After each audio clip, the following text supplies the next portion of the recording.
Welcome to the Packaging Therapist Podcast, the show where we discuss technical packaging problems so that you can solve them for your business.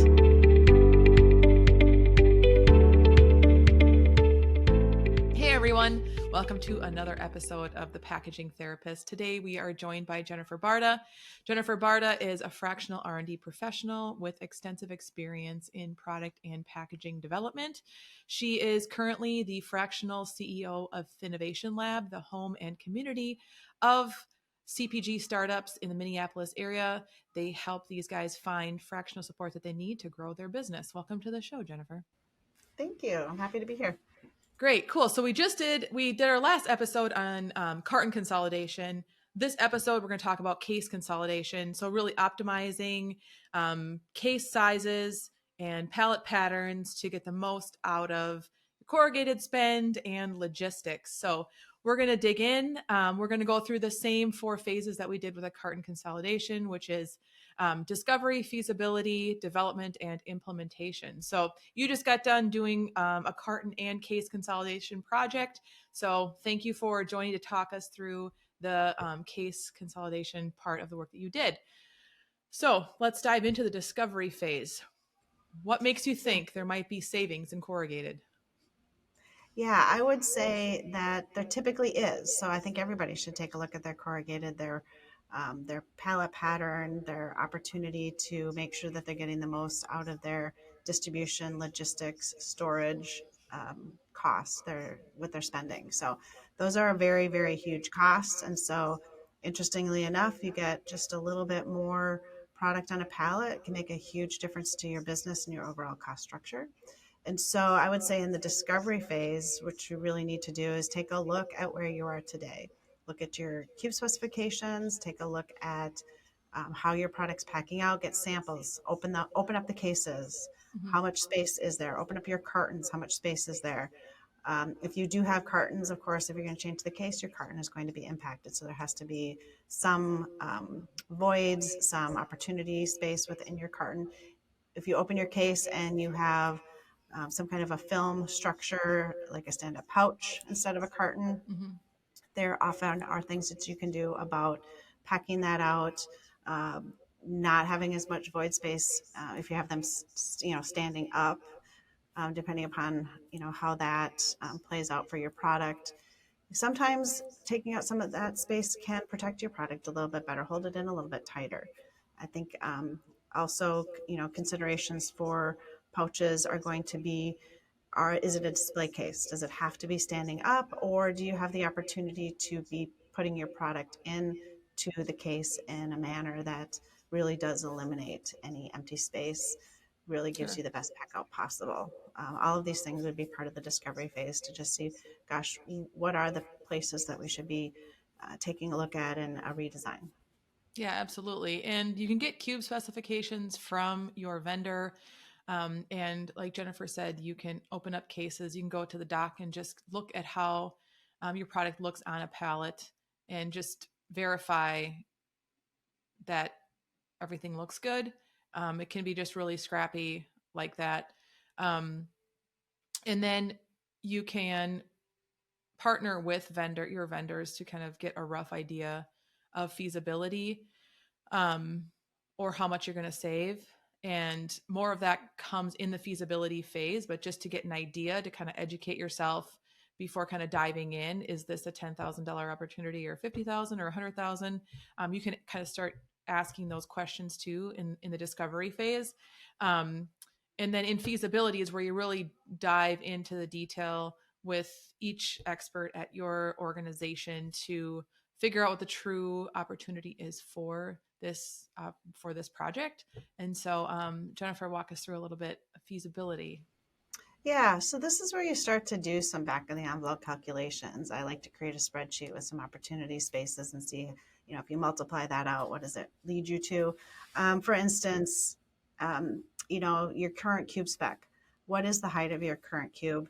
And how much would you have to take out of each case in order to get another layer on? That would be an amazing opportunity for most folks. And so are we talking about a very small amount because there are many layers? And so if I could just get another 1/4 inch out of each one, I might get another layer on. Mm-hmm. Or are there so few layers that you'd have to really take out a significant amount. So that gives you some idea of how big the opportunity might be or how likely you might be in order to solve this puzzle. Do you have an opportunity to make a change to get to be more similar to your competition? So that's another place to be looking for opportunities. If you are a very, very different size, different shape on shelf than your competition, that can lead you to some interesting places. And so taking a look there and making a judgment call on if you wanted to be more similar to them. And then I would say, um, I agree with you. Partnering with your suppliers, your vendors, they often have amazing ideas. So they get to see across the business, and so partnering with them, letting them know what you're really trying to do. They want to help. They want to keep your business, and so having some conversations with them is a really great place to discover if there's opportunities that you've overlooked or that you just weren't aware of. And I would say definitely pulling in the downstream folks that are handling your product. So your logistics team, your distribution team, um, your distribution facility, the people that are there often have some really great ideas and thoughts. And then I would say, making sure along the way the changes that you're considering making sure that you really pull your business into that conversation and making sure that they're aware of where you're headed, because you don't want to head into a place and get too far down the path on something that just is not going to work for the business. Mm-hmm. And so definitely keeping them in the loop along the way, just saying, hey, what if we went this way? How do you feel about that?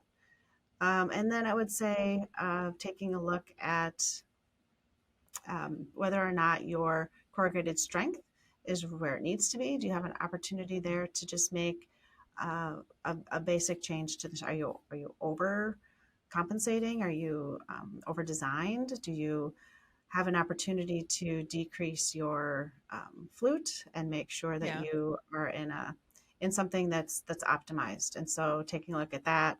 Also, depending upon the type of corrugated that you're in, it can either take up quite a bit of space on your pallet or very little.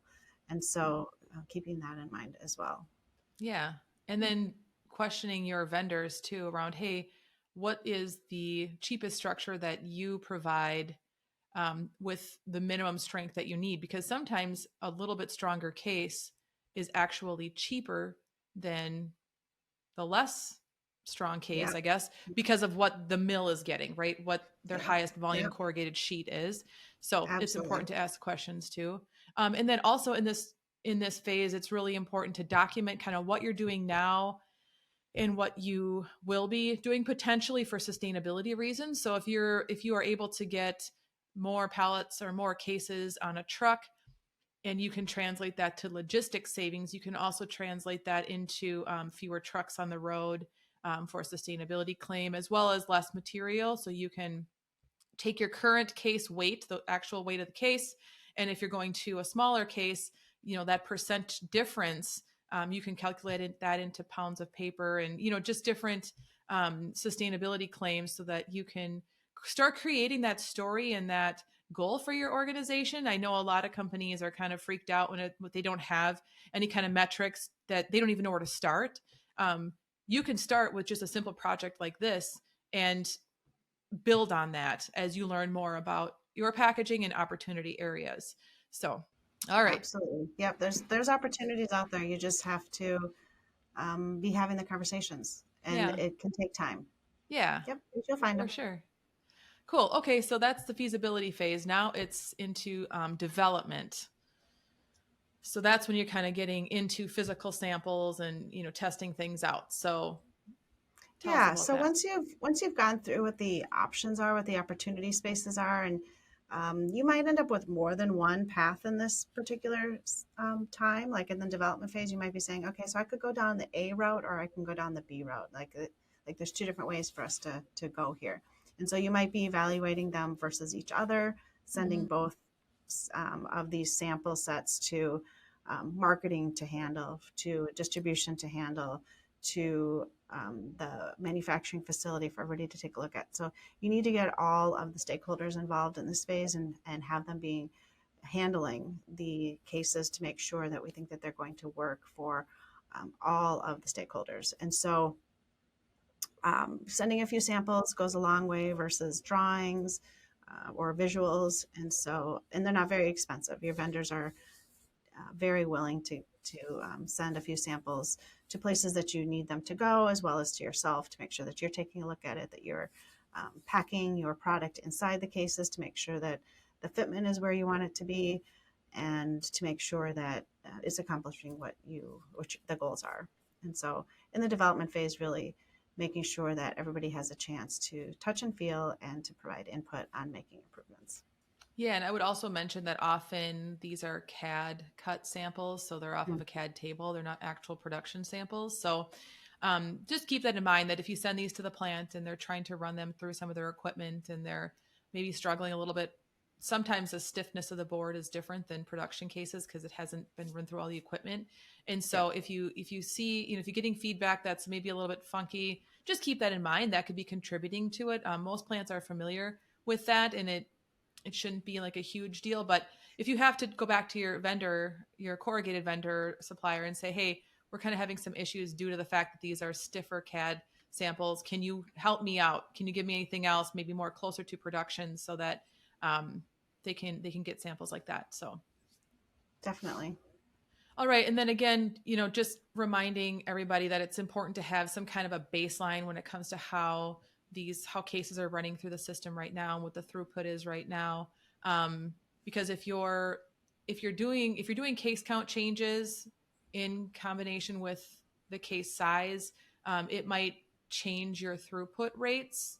And then it might change how fast your case packer has to work. So kind of thinking upstream from the case packing is always really important, which you will do with your cross-functional team, but just wanted to point that out.